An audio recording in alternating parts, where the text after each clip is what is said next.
Bonjour, je suis Léa Saint-Raymond, je suis la co-commissaire de l'exposition Connecter les mondes et le but de cette vidéo c'est de vous la présenter assez rapidement. L'ambition ça a été de présenter les collections du Musée des Beaux-Arts de Lyon et du Musée d'Art Contemporain sous l'angle du global, c'est-à-dire d'essayer de voir l'ailleurs dans l'ici de ces collections lyonnaises. L'ambition de cette exposition est donc de partir des objets, partir des œuvres et de voir comment au cas, par des micro-exemples, ils connectent ces mondes. Une pièce mythique des collections du Musée des Beaux-Arts, c'est ce danseur ou ce jongleur, un fragment d'une église romane du XIIe siècle, qui a servi à Henri Faucillon, un conservateur du musée, à définir la loi du cadre pour l'art roman. Mais ce qui m'intéresse, ce n'est pas du tout cette loi, mais plutôt la bordure qui orne la pièce. Et comme vous pouvez le constater, c'est une bordure qui ressemble à une écriture arabe, à une calligraphie arabe. C'est ce qu'on appelle le pseudo-koufik. C'est un ornement justement pour mettre en valeur ce jongleur. Donc c'est ce qui intéresse cette exposition, d'essayer de voir comment ces mondes se connectent et comment l'ailleurs se mêle à l'ici et comment les circulations d'artistes et d'objets se nouent. D'autres œuvres dans cette salle présentent l'intensification de ces échanges grâce aux instruments de mesure et aussi aux moyens de communication, des moyens de communication qui permettent d'asseoir une puissance économique. Et on le voit ici, Maria de Wild, qui était une riche bourgeoise d'Amsterdam, a choisi en arrière-plan de montrer la flotte néerlandaise qui permet d'asseoir sa fortune.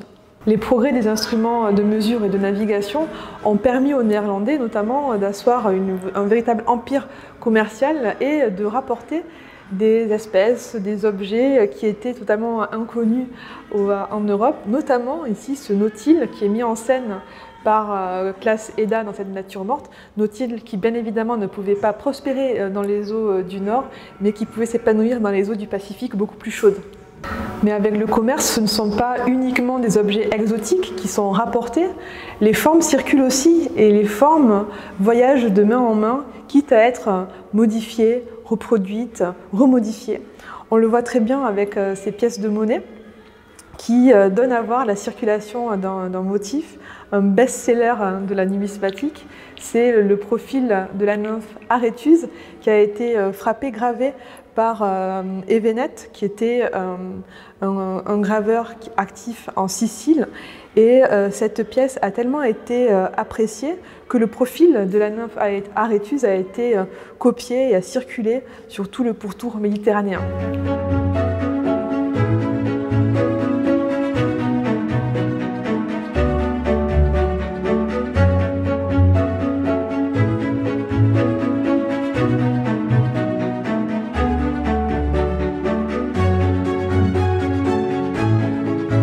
L'exemple des monnaies nous permet d'entrer dans un nouveau chapitre de cette exposition, celui de la vie nomade des formes. Ici sont présentées dans une série de vitrines des formes qui circulent en même temps que les objets, des techniques qui évoluent, et ce depuis l'Antiquité. Un autre exemple, c'est celui du vase à boire ou riton, qui a été copié par les Athéniens depuis un modèle de Perse et qui a été ensuite diffusé sur le pourtour méditerranéen. Là encore, qui du modèle ou de la copie préférez-vous? Pour ma part, j'aime bien celui d'Italie. Cette technique a été adoptée notamment en Espagne, on le voit dans ces azuleros, mais également en Italie. On a un exemple de plat de majolique italienne avec un cavalier qui évoque cette coupe qui a été réalisée en Iran, qui met en scène un cavalier, mais quelques siècles plus tard. Un exemple de circulation à encore plus grande échelle, c'est celui de la porcelaine chinoise dite blanc et bleu. Cette porcelaine a beaucoup inspiré les potiers d'Iznik dans l'actuelle Turquie. On le voit avec ce plat magnifique. Le contour dit marli intègre un décor dit de vagues et de rochers, donc un décor typique de Chine. La porcelaine blanc et bleu a également inspiré des potiers en Perse, mais c'est surtout un type de porcelaine qui a été exécuté dans les fours de Jingdeshen en Chine. Cette porcelaine dite craque qui a essaimé un petit peu partout. Pourquoi? Parce que c'était une porcelaine dite d'exportation à destination commerciale. On le voit, c'est une assiette très compartimentée. On retrouve ces compartiments dans ce gros plat crack. Crack pour carac, ces bateaux portugais qui exportaient cette porcelaine partout en Europe. Les Néerlandais, encore eux, se saisissent de cette porcelaine crack qui est un produit phare importé depuis la Chine et un produit qui est mis en scène dans ces natures mortes néerlandaises. On le voit ici, vous avez un klapmuts au premier plan, une porcelaine en forme de chapeau-cloche qui servait à boire la soupe. Or, en Chine, les bols à soupe n'ont pas du tout cette forme, la soupe est beaucoup plus liquide et c'est pour ça que la forme de cette assiette était adaptée à la clientèle européenne qui, elle, buvait sa soupe de manière beaucoup plus plate parce que la soupe était plus ferme, plus compacte. Mais au milieu du XVIIe siècle, la dynastie Ming s'effondre et avec elle se tarit cette filière d'exportation de la porcelaine crack. Donc les Néerlandais se mettent à fabriquer un produit de substitution qui est la faïence de Delft. Et on en a un exemple ici, dans cette vitrine. Ce qui est intéressant de voir, c'est que les formes effectuées et réalisées par les Néerlandais sont plutôt caricaturales, donc imitent cette vie chinoise qui fantasme. Autre solution adoptée par les Néerlandais, c'est de trouver un nouveau partenaire commercial. Ils ont trouvé, et c'était les Japonais qui ont effectué ces deux plats dans la péninsule d'Arita. Et on appelle ces plats de la porcelaine d'Imari. On le voit, c'est une porcelaine qui mêle une troisième couleur, en l'occurrence le doré. Les motifs sont toujours aussi caricaturaux et assez agréables, pittoresques. Vous voyez ici ces petits canards qui plongent dans l'eau mouvante.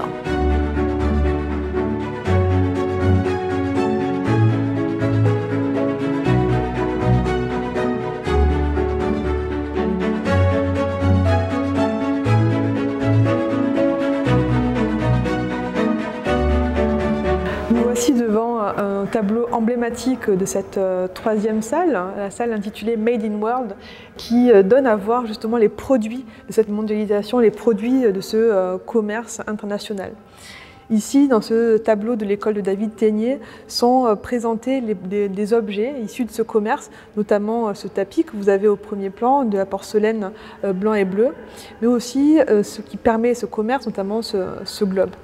Et ce qui est intéressant, c'est que les peintres néerlandais ont présenté ces produits de la mondialisation dans des œuvres que nous ne voyons plus aujourd'hui sous un même œil, bien évidemment.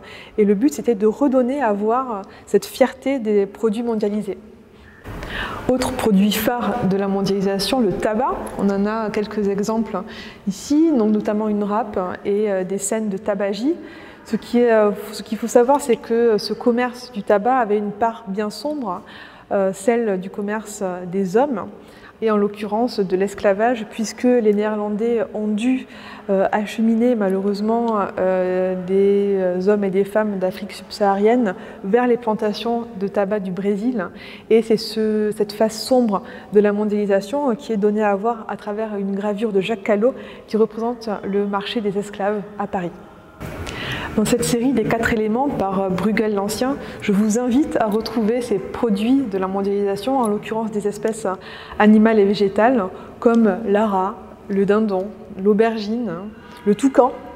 C'est une série assez amusante pour moi et pour tous les enfants qui visiteront l'exposition en mode cherche et trouve.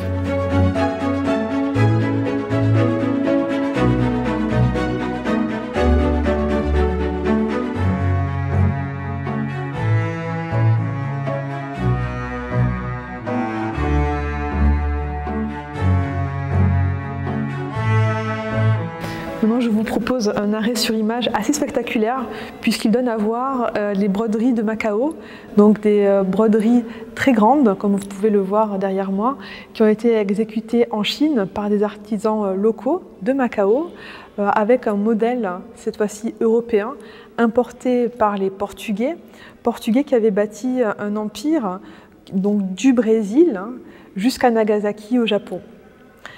Ces broderies de Macao s'inspire de thèmes de l'Iliade. Et ce qui est pour moi assez fascinant, c'est que les cartons justement les dessins s'inspirent de gravures de Bernard Salomon, un artiste lyonnais. Contrairement aux Néerlandais après eux, les Portugais se mettent en tête d'évangéliser les populations qu'ils rencontrent et c'est la raison pour laquelle ils amènent dans leur sillage les jésuites qui forment la main d'artisans locaux, notamment dans les comptoirs de Goa en Inde ou Macao. Un exemple vraiment emblématique de ce syncrétisme, c'est ce banc berger sur le mont Golgotha. Et ici, les formes rappellent Bouddha en méditation. Donc le Christ ressemble à Bouddha en méditation et le mont Golgotha, donc justement de sa passion, ressemble au mont Meru, un mont mythique qui est celui de l'origine du monde, du nombril du monde dans les religions bouddhistes. Cet objet est particulièrement intéressant parce que c'est un cabinet Nanban réalisé au Japon. Nanban, ça veut dire barbare du Sud. Et qui sont les barbares du Sud? Ce sont ici les Européens, en l'occurrence les Portugais, qui sont représentés de manière grotesque avec un fort nez et un pantalon bouffant. Ce cabinet est un objet de transition vers la deuxième grande section de l'exposition qui s'appelle Face à face et qui donne à voir la relation à l'autre. Relation qui est la conséquence, aussi bien qu'une cause, de la mondialisation qu'on a vue en première partie.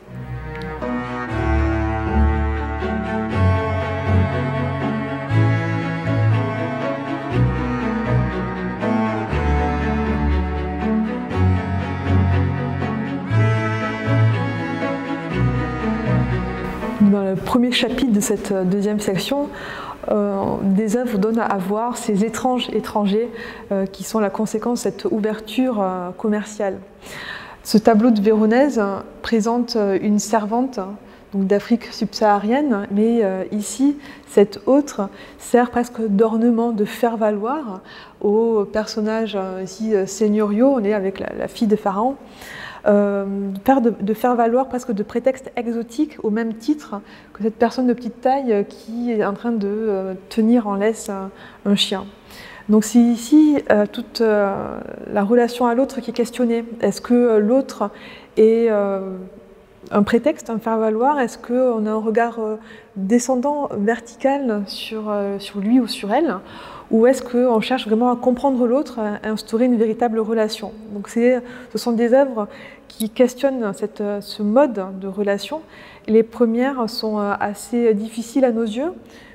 Ce regard vertical porté sur l'étranger est particulièrement insoutenable pour nos sensibilités actuelles.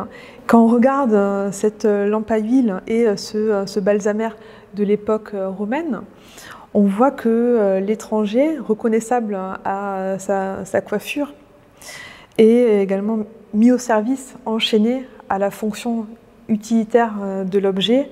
Et on le voit avec ces chaînes qui aussi redoublent cette idée d'esclavage. Cette relation, plutôt cette non-relation, est vraiment insoutenable à nos yeux. Quelques siècles plus tard, ces affiches de Cappiello donnent à voir également une relation très verticale sur ces étranges étrangers, dont ici la couleur est ramenée, réduite à la fonction ici du cirage noir. Réduire l'autre à sa seule couleur de peau, ça faisait partie aussi d'une culture visuelle de l'époque, et c'est la raison pour laquelle ces affiches sont en décalage avec nos sensibilités actuelles. Par opposition, et heureusement, un autre type de relation est possible vis-à-vis de ces étranges étrangers, comme ici avec ce dessin de Théodore Géricault, qui est une étude pour le radeau de la Méduse, étude d'un modèle très connu à l'époque, un modèle haïtien qui se prénommait Joseph. Et on le voit ici, l'attention est très forte sur ce modèle qui était devenu ami avec Géricault. Donc une véritable relation d'égal à égal, une relation avec un modèle s'est instaurée ici, et elle présente une relation peut-être beaucoup plus horizontale, où là le but c'est d'entrer en relation avec l'autre et de le connaître intimement.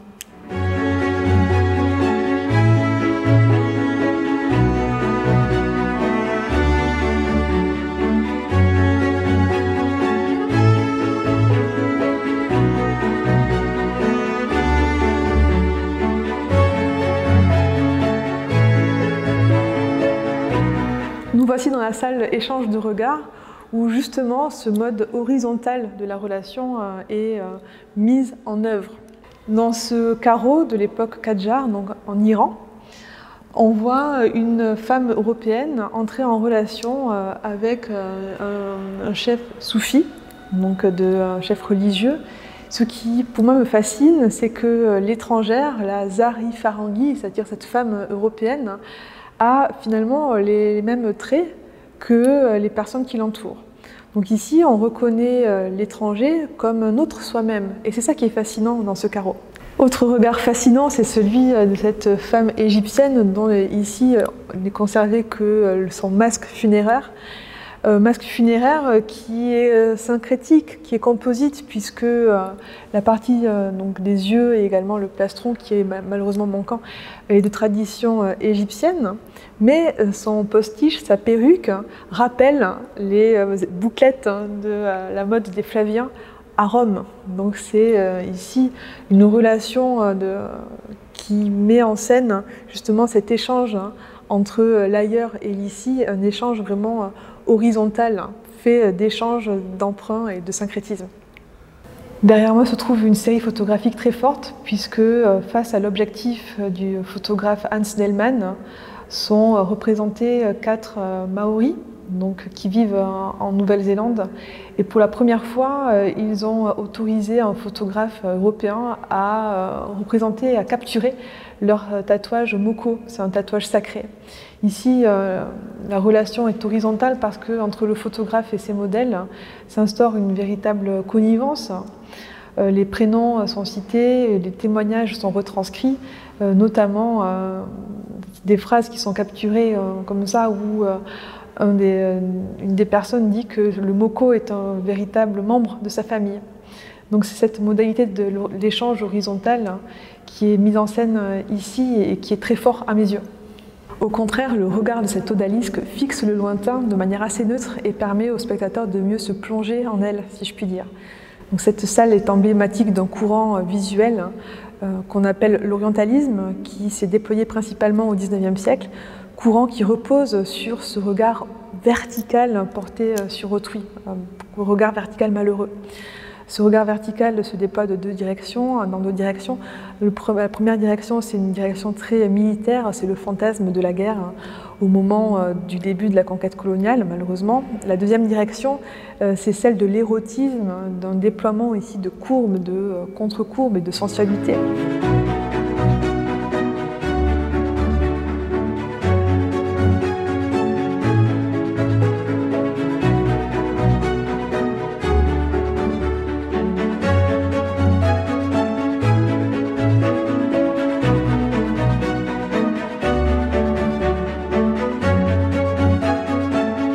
L'exposition se termine sur une section peut-être un peu plus joyeuse, qui est dédiée à ce faire de l'ailleurs, à ces bricolages pluriels. Le but ici est de montrer comment les artistes s'inspirent entre eux, comment les artistes dialoguent de manière vraiment horizontale, comme je l'ai dit, et globalisée. Donc cette salle se décline ce faire de l'ailleurs en plusieurs vitrines qui sont dédiées chacune à une aire géographique. Donc devant moi, une vitrine dédiée aux techniques issues de la Chine, avec certains artistes qui s'amusent à essayer de comprendre, de percer les secrets du céladon.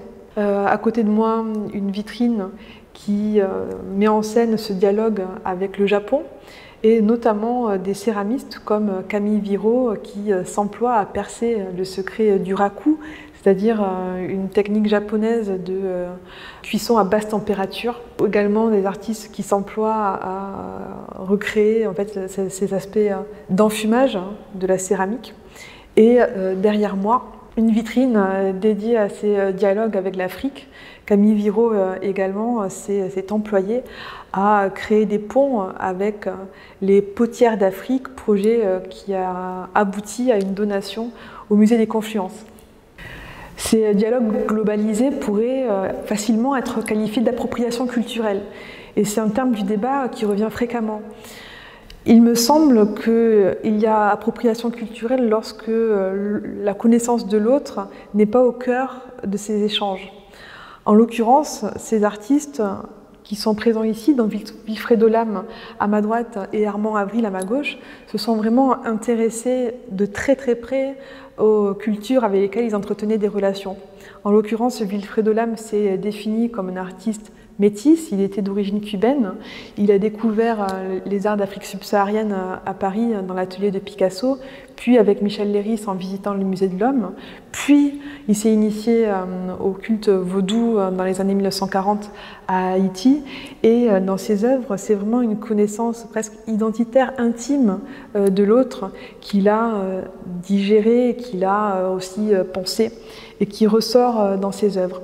De l'autre côté, Armand Avril, qui est né à Villeurbanne, c'est un artiste local, s'est vraiment beaucoup intéressé aux marionnettes Bozo au Mali, marionnettes qu'il collectionnait lui-même. Il s'est rendu plusieurs fois en Afrique et il a témoigné vraiment d'un vif intérêt pour ces objets de l'ailleurs.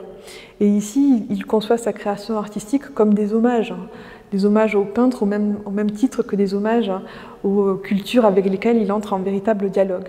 Donc je ne sais pas si on peut parler d'appropriation culturelle dans la mesure où ces artistes-là ont noué des liens aussi d'égal à égal, des liens horizontaux avec les autres. Autre artiste bricoleur, Kantaide élabore ces machines à danser, c'est-à-dire des masques portatifs, des masques zoomorphes, donc en forme d'animaux, qui étaient actionnés véritablement avec des poulies ou avec un système aussi de cordes ou bien un système de bricolage justement pour les permettre de les animer. Donc ces masques interrogent cette notion de bricolage chère à Lévi-Strauss et à Michel de Certeau, bricolage ludique qui met en relation diverses parties du monde, diverses techniques. En l'occurrence, ce sont des œuvres qui s'inscrivent dans le contexte des îles du détroit de Torres en Océanie. Et ces îles qui ont été marquées par la colonisation.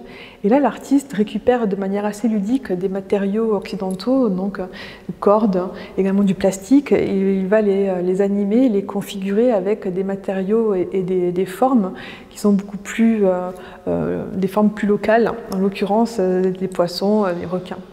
Donc ces trois œuvres servent de point de suspension, d'épilogue à cette exposition pour montrer justement la richesse de ces échanges artistiques, la richesse de ces circulations.